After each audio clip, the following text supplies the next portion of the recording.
Ano nga ba yung mga VA interview tips na pwede kong i-share sa inyo? Pag-usapan natin yan. So, bago ang lahat, para nga po sa mga hindi pa sa akin nakakakilala, I am Ma'am si Johnny.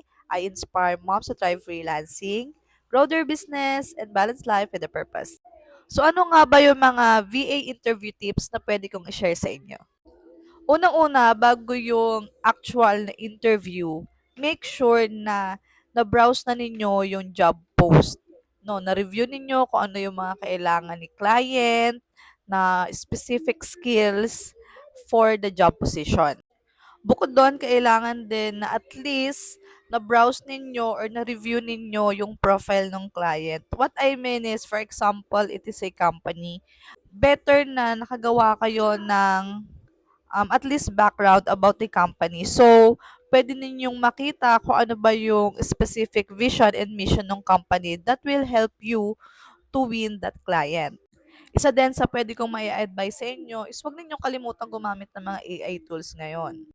Actually, using AI tools is one of the privilege ng mga bagong mga aspiring VA. It will help you talaga to research, no, and to be prepared sa interview.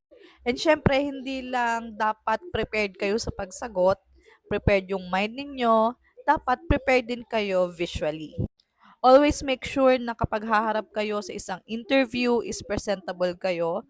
At least hindi naman overdressed, no? And of course, prepare all the tools you need during interview. For example, noise cancelling, headphone, mic, camera.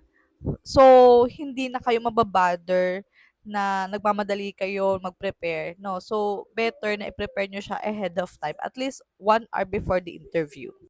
So, to win a client, ang pinaka-susi talaga dyan is maging prepare kayo in all aspects. Hindi man maging perfect, at least ready kayo in every situation na pwedeng mag-pop up during the interview. So, kung nakatulong sa itong video na to, follow me for more. Salamat!